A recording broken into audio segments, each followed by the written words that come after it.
You're listening to Factual America.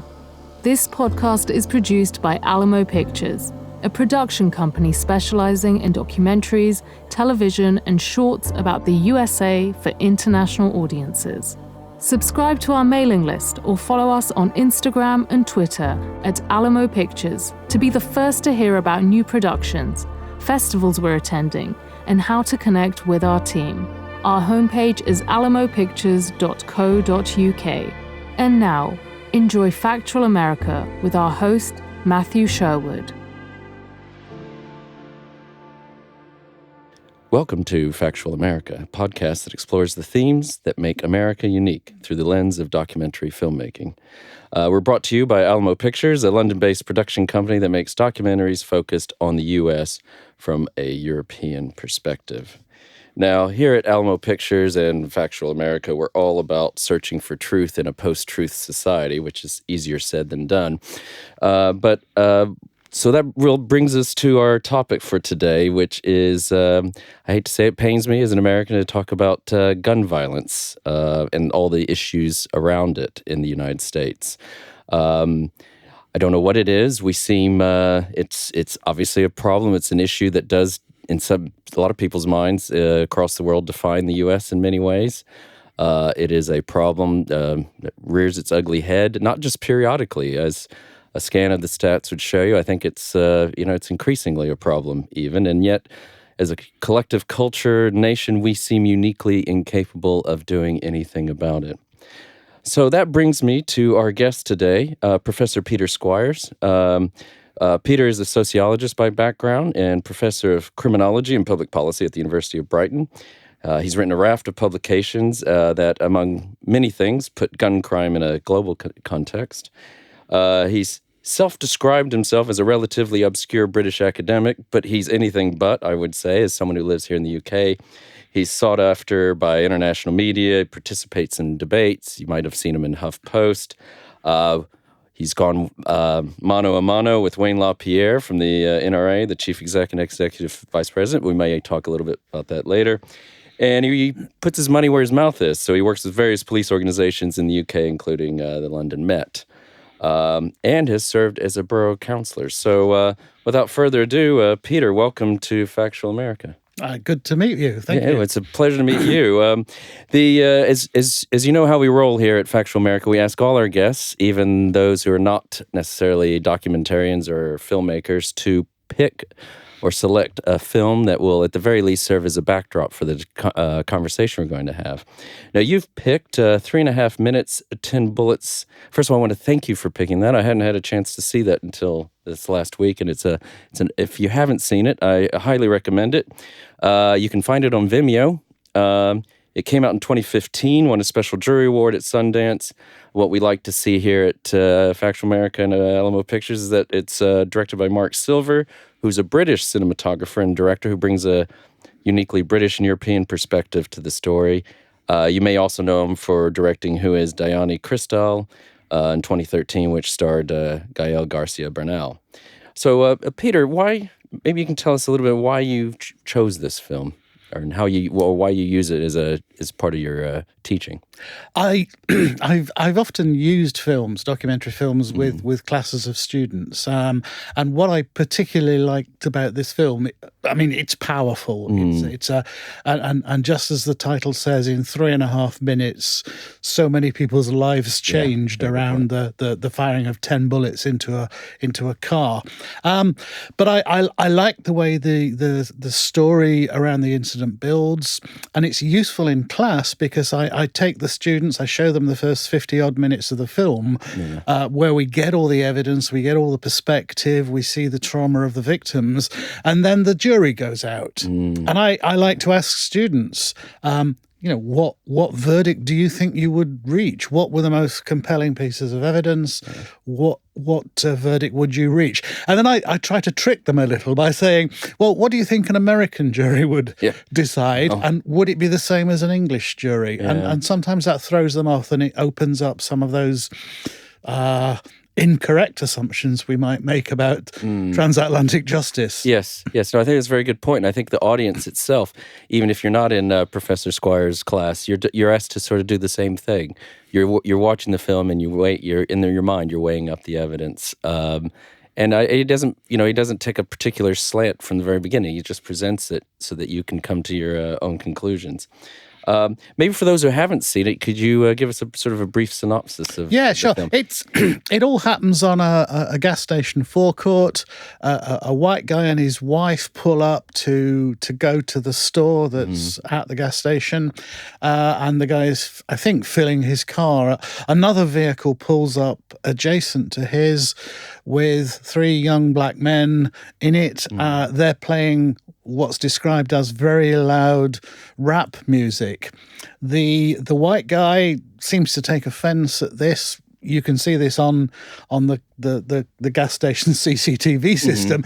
He takes offense at this noise, and he asks the young men to turn the music down. Yeah. You can't tell everything that's being said, but I'm sure they're abusive back to him and refuse to do so. At which point he goes to the glove box of his car, pulls out a gun, and fires 10 shots into the other car. Yeah. In the process, killing one person, wounding another. Yeah. That'd be so he ends up killing Jordan Davis. Who's one of the young black youths in that car? Is this? And the whole trial is all hinges on this law in Florida. That's the stand your ground law, and maybe you can say a little bit about that. Well, I think there's a degree of ambiguity about that, because I don't think the stand your ground law comes up in a very specific way in the trial, and it certainly isn't really the basis of his defence. Although, a much vaguer notion of the fact that he felt intimidated by these 3 African American guys, he claims to the police that he saw what he thought was a shotgun barrel in the vehicle window. He claims that the fact that they were listening to gangster rap music was the fact that they were gangsters, and his approach to them was about to be met by force from them, and he claims he was scared and he acted rather quickly, rather intemperately, obviously, and just empties his gun into their vehicle. So I think the stand your ground law is there almost as a set of background assumptions, although I don't think the case itself hangs directly on it. I think actually that's very interesting. I think that's a very good point. It is really what he keeps stressing is that he felt he was defending himself. He felt scared. He thought it was obvious these guys were about to shoot him and his fiancée, as he was claiming.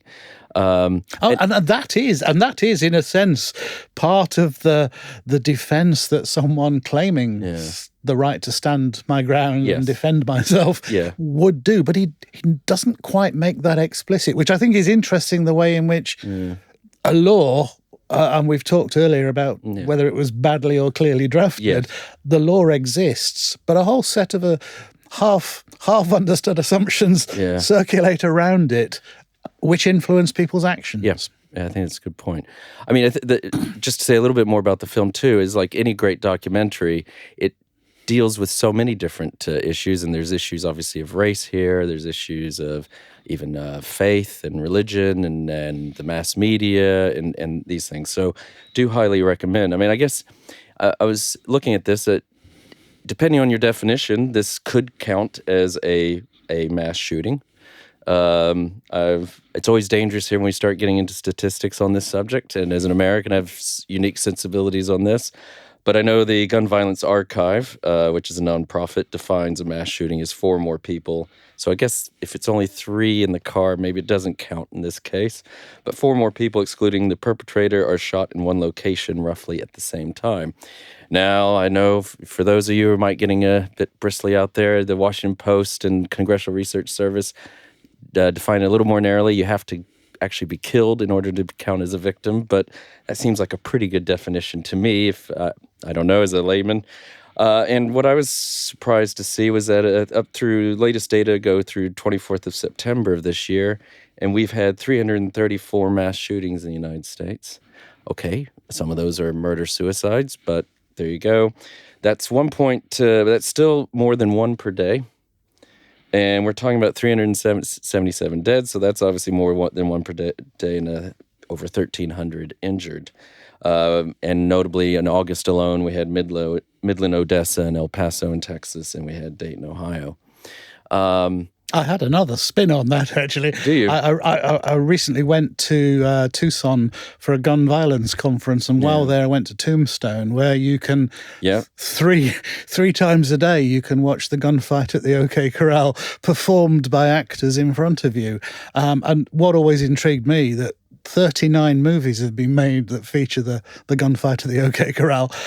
But although it's America's most iconic gunfight, it probably wouldn't count as a mass shooting because only 3 people died. It's kind of an irony there. Exactly. I mean, this is a question we often ask our guests, and I'll bring it up here since you bring up Tombstone. Growing up, what were your, even before you got into this field, what were your impressions of America? Did you, I've always been fascinated by America. My father was an avid John Wayne cowboy film watcher, and I was thoroughly indoctrinated in that and all the series that went with it. And still am in a way, and I'm fascinated by that, and particularly the kind of the notion of the Wild West. And through my childhood, probably got a kind of completely inflated sense of how that relatively short period in history has left down a marker and has had a profound ideological impact upon how people think about themselves and their safety. And I think this is something we'll get to just a little bit later, but I think from what I've read of your works, but feel free to correct me later, I think you've, it's not just one solution. It's a bit of a nuanced view of why the U.S. has this issue and or has the inability to maybe, or hasn't up until now been able to tackle it. But before we do that, I thought it would be good to just, one last thing from the film is to maybe see a little clip here. And I think there's one in particular you said is quite good in terms of sort of setting up the whole piece. Do you mind going into that? It's simply, this is after the event. The shooter has been, I think, arrested. He's certainly in the police station in an interview room, facing two cops who are asking him about what happened and the order of events. And he's very pally, very chatty with them. And I find it fascinating that despite what he's just done, killed someone, fired 9 more shots into a vehicle a yard or 2 away, he still doesn't seem to get that he's done anything wrong. Yeah. And now that might be a degree of bravado, it might be sort of shock and trauma afterwards, but he feels he's in the right, and I don't think he sees a murder charge coming. Yeah, and I think he maintains it almost throughout the whole piece. So let's watch that now. Mr. Guy told you what he believes the evidence is going to show.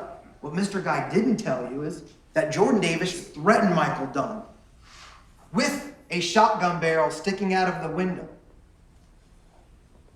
or a lead pipe. Whatever it was, it's a deadly weapon.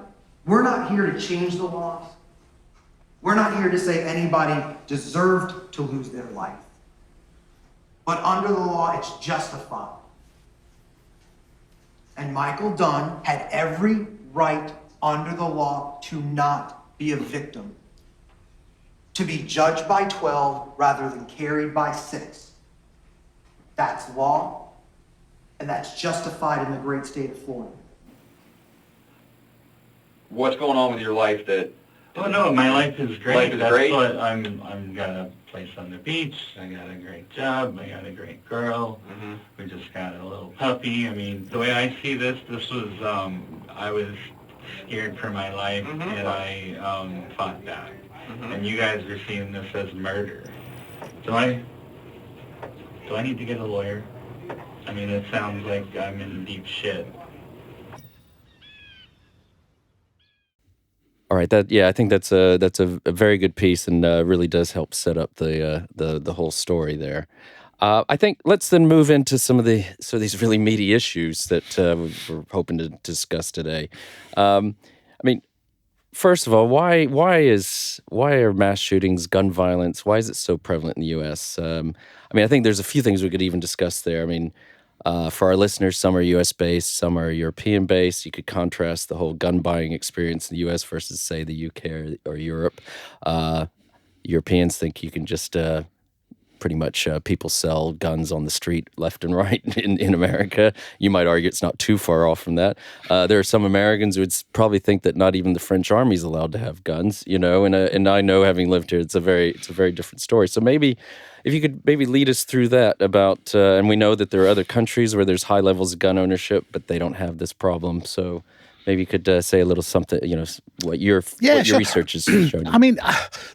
My most recent research, my magnum opus, if you like, the Gun Violence in Global Context book, I tried to distinguish between what you might call civilized and uncivilized and decivilizing gun regimes. So places like Switzerland or Norway, there are lots of guns. These are European, highly civilized, highly regulated, licensed, and they have relatively low internationally speaking, low crime rates. But they don't have the kind of culture and history. So switch back to the States. This is a former frontier society where guns had a purpose, where guns were celebrated, where guns were used. Increasingly now, I see the language of genocide being used to describe white advancement across America. It was called a civilizing process at the time, and that kind of ensconced firearms with a sort of reverence. America set itself free by the power of the gun, kicked out the British, civilized the West, ended slavery, all by the power. So the gun is vindicated as a force for progress, in a sense. But that's tradition, that's history. The gun is celebrated in the Second Amendment, although I think that over time the meaning of that has been shifted quite considerably. But by the time we get to the 1970s, the hunting and the shooting and the Wild West kind of sporting heritage that is part of the firearm culture is shifting to a self-defense rhetoric, and a self-defense rhetoric founded upon crime, later terrorism. But I think both of those notions are a bit of what they sometimes call dog whistle politics, which are really about race and which are really about the inner city. So I think a lot of people are arming themselves as a sort of last resort. You could see it in the little house on the prairie, but I think that mindset is still part of many people's resort to personal protection firearms today. I think that's an interesting point, and not that this is just about mass shootings, but you can use mass shootings as, again, another sort of statistic.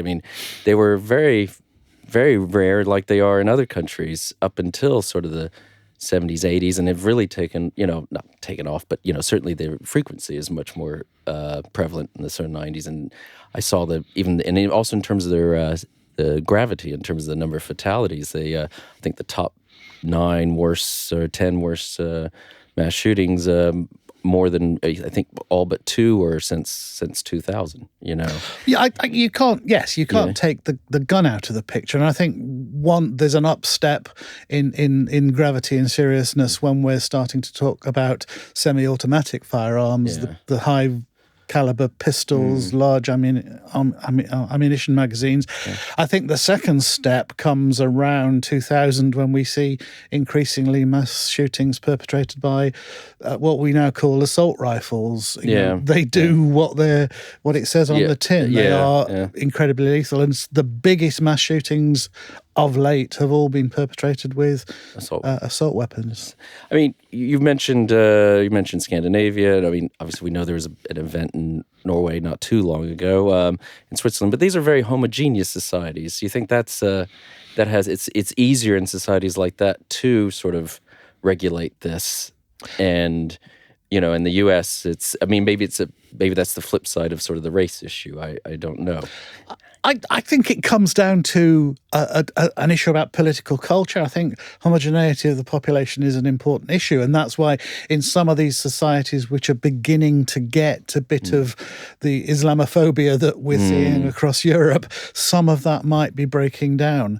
But I think homogeneity is an important issue. Yes, clearly in the States we have significant ethnic, religious, north-south divides, which are often fault lines for a lot of the gun politics. Why mass shootings? I think it's become a kind of almost a copycat phenomenon. I don't want to sort of talk about this as lightly, but people have begun to see this as a way of enacting a kind of revenge, resistance. Certainly in the attacks by white supremacists, it's become a way of fighting their cause, and many of them cite Breivik and the Norway shooting, and likewise the shooting in New Zealand.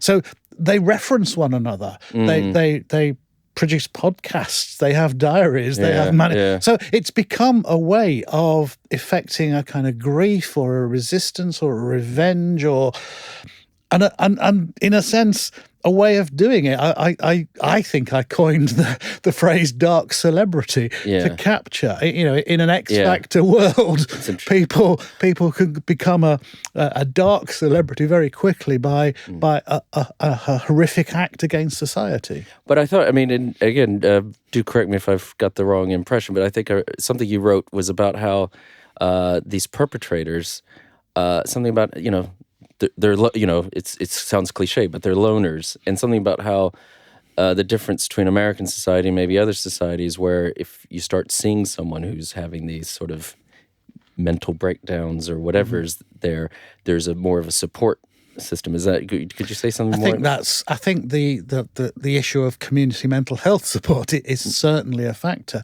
The perpetrators of mass shootings do appear to have fundamental grudges. There have been cases where students shoot their examiners, where people who've been fired shoot their bosses, or go back to the school that failed them, or kill the girlfriend that jilted them. So it's become a way of enacting a really kind of lethal revenge, often quite inarticulate revenge. Yes, yeah. But sometimes, and some of the sort of femicide that goes into these shootings, it's often men exacting a revenge against the women that have jilted them or belittled them. Often backed by friends. There's a fascinating case of a school shooting, and the preceding the shooting, the guy is there with his gun, and his friends are egging him on. Go on, shoot the bitch. It's horrific. Yeah, it is. Indeed. But it goes to a kind of culture where this is a way of enacting something. There was discussing the Virginia Tech shooting from 2007. Someone talked about violence being as American as apple pie. It's a really worrying notion, but it is a resource to which people can go to enact a kind of enraged powerlessness. It's and give them a gun. It's powerful. Hold that thought, Peter. But we need to take a little break here. You're listening to Factual America. Subscribe to our mailing list or follow us on Instagram and Twitter at Alamo Pictures to keep up to date with new releases and upcoming shows. Check out the show notes to learn more about the program, our guests, and the team behind the production. And now, back to Factual America. So welcome back to Factual America. We were just talking a lot about that lovely topic of mass shootings in the United States. I think what would be worth discussing, I think it'd be good if we could just maybe even pull back a little bit, because obviously mass shootings get all the publicity. It's when various U.S. presidents over the years have come up and said, this is this will end now. We can't let our children and sons and daughters be killed by these people, like this again, and then nothing happens. And even if there weren't mass shootings, there is a gun violence issue in the United States. So what is it about the U.S. that makes us so uniquely incapable of tackling this issue? I think that's a big, broad question, really. And then even there's, I think, other issues here. Mental health, probably. We do know in the official statistics, a lot of these mass shootings are murder-suicides. So, Peter, why can't we finally get to grips with this issue in the United States? I think we've alluded to some of the reasons already, to do with tradition, people standing on their Second Amendment rights, their fear of crime, of home invasion. I don't know how often homes are invaded, but people keep guns at home for that reason, and they're keeping increasingly powerful guns for that reason, carrying them in their cars to prevent carjacking. And I think what I said earlier, that gun possession for self-defense is about fear of crime. It's also about fear of terrorism, I think, now has become an issue. It was so soon after 9/11 that people were talking about having armed guards on planes, and of course we're talking about armed guards. So guns are the answer. But the problem with guns is that people don't see them as a risk. The idea is that I have a gun to make myself safe, but all the evidence shows I'm more likely to use my gun on myself than anybody else, and I'm something like 7 times more likely to shoot a fellow family member than an aggressor, an outsider. So that's part of the misunderstanding. Guns are used in suicide twice as often as they are in homicide. And that's, the gun is not your friend. The gun is a risk to your household. Yeah. I mean, I think probably a picture that some of our listeners are drawing who are maybe based in, or never certainly been to the U.S. is we're not talking about a place that's everyone's walking around with a holster on their hip. I mean, executive producer of Alamo Pictures and I were talking the other day. He lived in Texas or the United States, certainly for around 10 years. I'm from there. I don't know if except for a policeman, I don't know if I've ever seen someone carrying a gun around, and certainly didn't have them in my house. We're more fishermen, but I think we had the gun rack in the pickup, but that was for the fishing poles and not the guns. But it's an odd one, because it's not like it's not like people are rampantly carrying guns. It's not as like even some societies where you've had breakdown, like in Central America and other places. But at the same time, it is for a country of like the U.S. It is a relatively prevalent problem. And then what is it the gun lobby? Is that the main thing that's standing in the way of well, I mentioned my trip to Tombstone, and what struck me there is that there were lots of people dressed as cowboys with 6 shooters on their hip. But the one who surprised me was a guy in denims and a plaid shirt, and he'd got a Glock. Yeah. So he was a tourist, but he clearly Arizona. It's one of the western states where. But the bigger picture, I mean, people don't often realize, but gun ownership as a demographic is falling. It's about 30% of households that have a gun. It's almost entirely the man that owns the gun.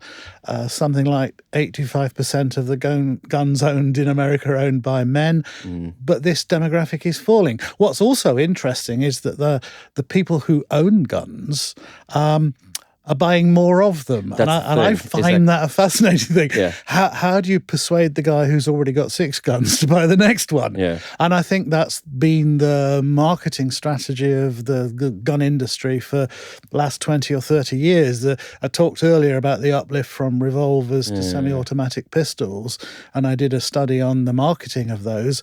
But I think the sales pitch now is all about the semi-automatic assault rifles, which are the next big thing that the gun industry is trying to sell you. It's almost the equivalent of, for a lot of men in technology and cars and things, you want the next thing that can do something bigger and faster and better in some ways. Yes. Yeah, I try to explain it to English audiences by reference to, do you play golf? How many golf clubs do you have? Yeah. And no one only has one, and they have different functions, and that's part of a sporting culture, yes, but it's also a sporting culture which is now oriented itself around the self-defense market, and that's where the guns are being sold today. I mean, you've also looked at I think what was an interesting was to contrast Dunblane, which was the back to a mass shooting, but in Scotland. And for those who don't know, the tennis star Andy Murray was even a student at the school when this happened, and how the UK addressed that versus how Sandy Hook happens, and lots of politicians say in the U.S. say they're going to do all kinds of things, about the school shooting in Connecticut, but then nothing really happens. Could you say Dunblane was the game changer in Britain, although it was the second mass shooting we had, and in a way that gave more political traction to the idea that we can say never again. This is not a knee-jerk reaction. Yeah. It's happened before, and this time it was 5-year-old children.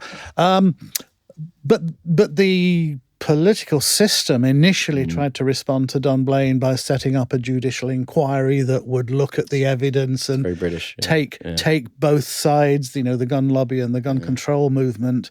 And until Dunblane happened, there wasn't one. Right. And weigh up the evidence. But I think this was a turning point because it was children.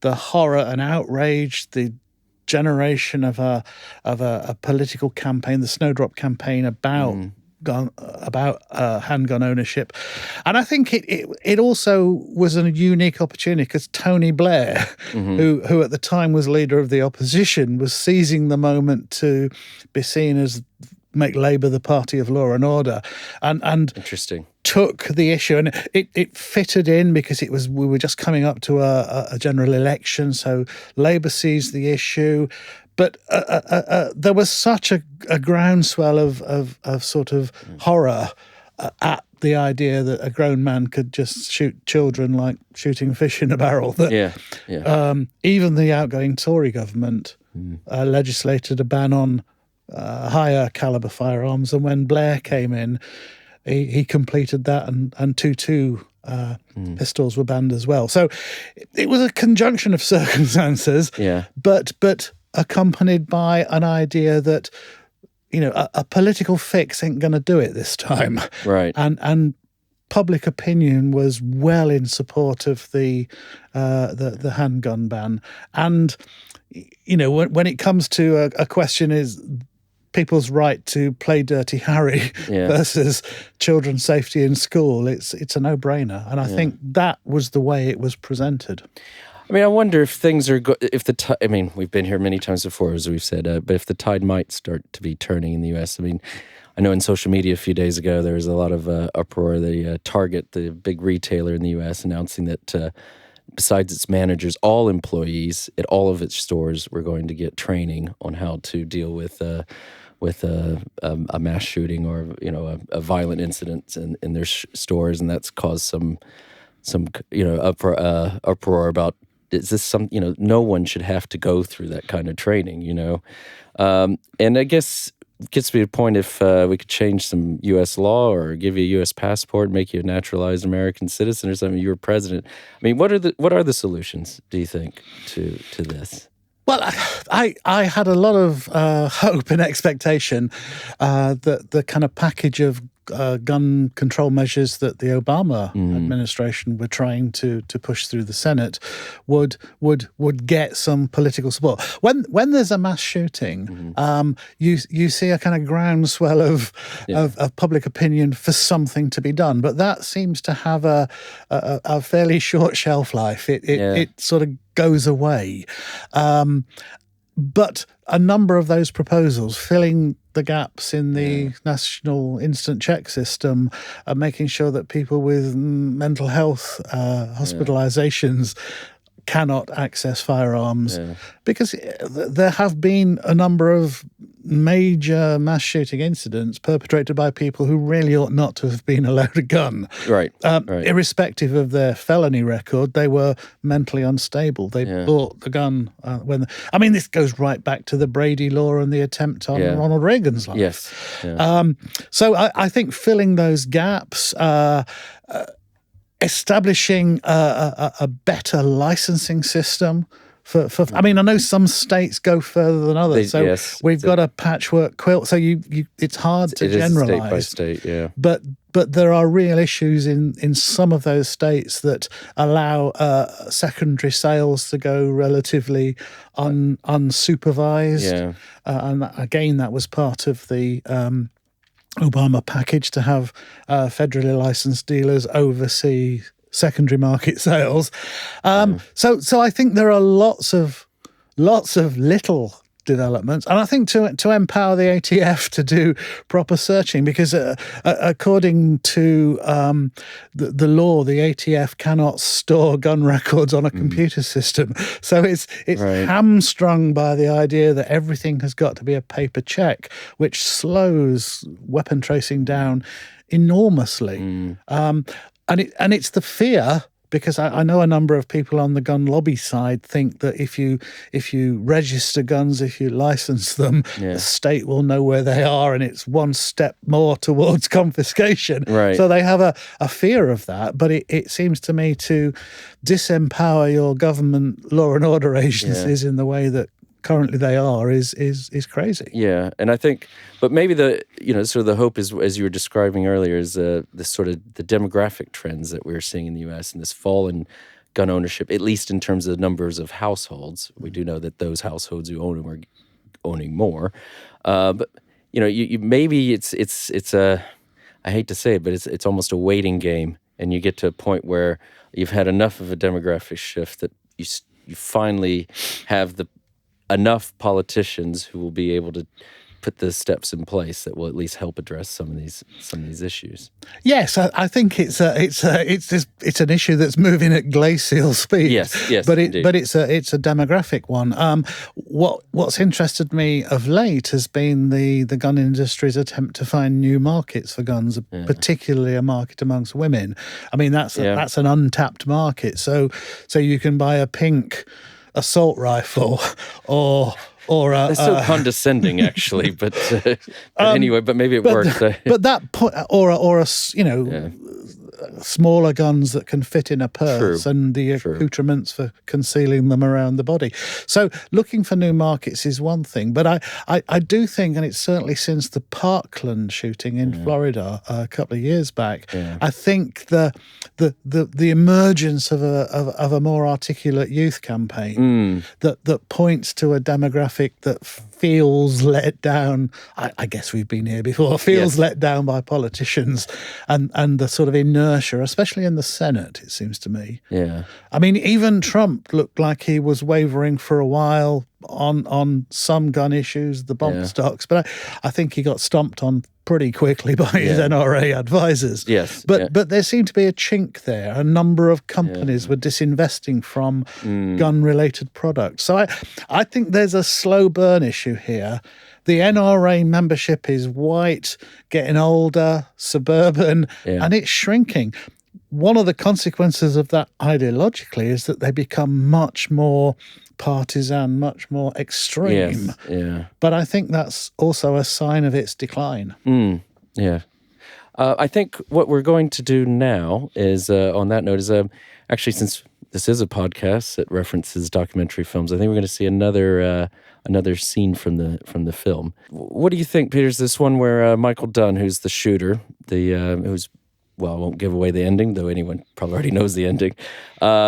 He talks about, I think they ask him as part of the trial why, he doesn't just shoot once. He shoots, as we say, as the title of the film tells you, 10 times. Even as the car is driving away, he shoots into the back of the car. And I think he talks about why he kept shooting and what he was afraid of. So let's see that. What did you believe was about to happen to you? I thought I was going to be killed, but I still didn't go for my gun at that time. I was just like going, oh my God, Where is all this hostility coming from? And it was at that point where he said, this shit's going down now. In your wildest dreams, could you fathom being in that position over a common courtesy? No. Okay. Now, at this point, what's going through your mind when he said, this shit's going down now? This was a clear and present danger, and I said, you're not gonna kill me, you son of a bitch. Okay. And as you said that, were you looking at him, or were you now moving to get that fire? I said that as I was retrieving my pistol. Could you show the jury exactly what you did? Well, if we say over here is my glove box, I'm looking out the window, and I said, you're not gonna kill me, you son of a bitch, and I shot. Okay. And do you even recall how many times you shot? I do not. Kind of was in a fixed position with the tunnel vision. I didn't realize the SUV was moving. I was still aiming at the rear passenger, and it didn't register that the car was backing up. Okay. And at some point, you realize now there's no more red door in front of your face? This is where Rhonda starts coming into my mind, because I know she's heard the shots. I know Rhonda.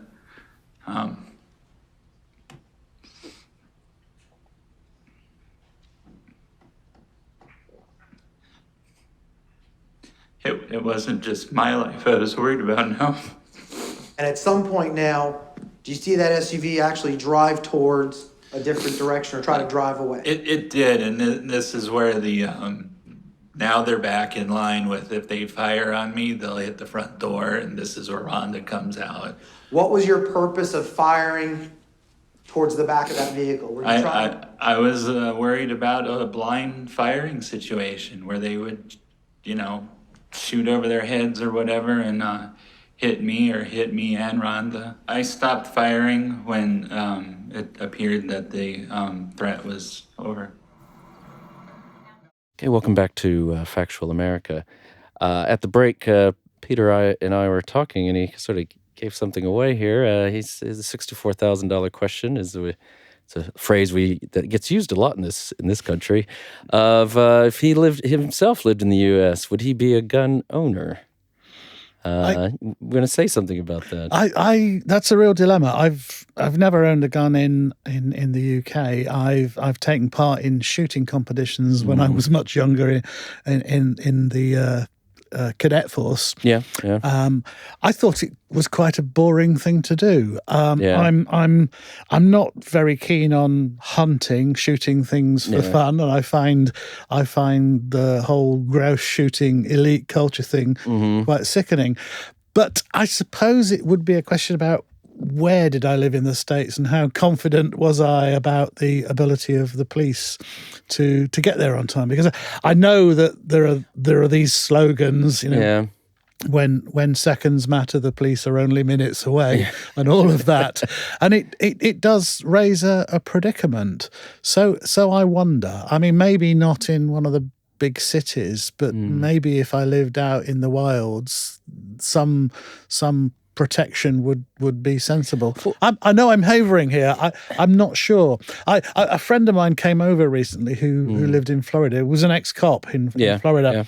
Yeah. And after 5 days, I plucked up the courage to ask him, did he have ex-cop, you assumed, but yeah. And he said yes, he had this one and he had another one, and he would never leave his wife alone at home without her having access to a firearm. Yeah. And wow, well, but maybe that's Florida. Yeah. I just think of a late uncle of mine, may he rest in peace. I was visiting, I was at college and I was on my way home, and usually stop at their house for because it was halfway point getting home, and he was giving me a tour of the house one day. He's a big, big camper, had all this equipment. He had this wall full of like all these different ropes he used for rappelling and rock climbing and things. And then he just said, he just pulled one back and he had a semi-automatic there. And he goes, just in case the shit goes down, I'm ready. So you just, there is, I guess what you're touching at is that, there is in some parts, sort of it can be somewhat understandable that some people would have a fear of of their safety. I mean, when my wife and I talk about, we've probably in a similar boat. We always said, well, if we lived out in the country someplace, we probably would have one just to shoot the odd rattlesnake or two if we ever needed it for something. Not that you need a gun to shoot a rattlesnake to kill a rattlesnake. That too. But I said earlier, I was fascinated with many aspects of American culture, music and media, and what surprised me, I'd never quite caught on to the fact, but as soon as I started researching the whole gun issue, I was surprised how much I'd soaked up about different types of rifles and different types of pistols. And this is all from media, film media. Now that is at the same time a problem when you're an academic researcher, because that is the same as saying you've picked up a lot of information about guns and maybe some other perceptions about guns from a mythical Hollywood product.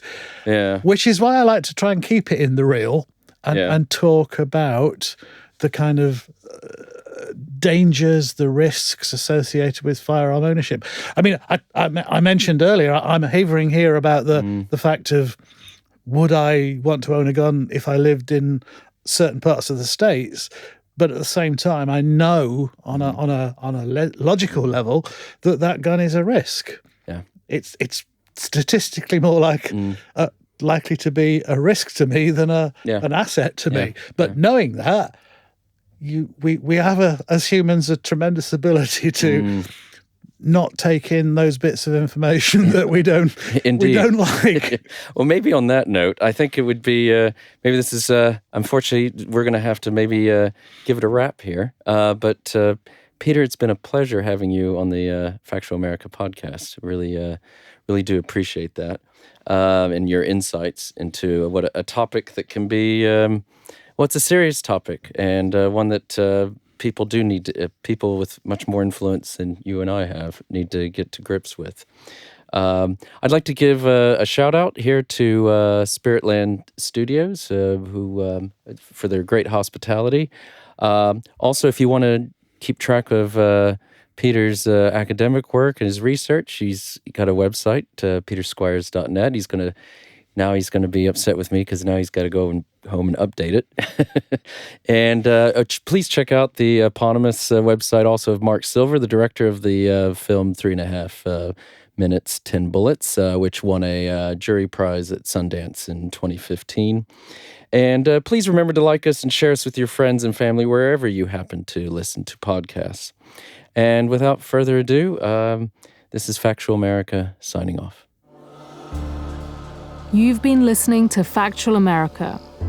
This podcast is produced by Alamo Pictures, specializing in documentaries, television, and shorts about the USA for international audiences. Head on down to the show notes for more information about today's episode, our guest, and the team behind the podcast. Subscribe to our mailing list or follow us on Instagram and Twitter at Alamo Pictures to be the first to hear about new productions, festivals we're attending, and to connect with our team. Our homepage is alamopictures.co.uk.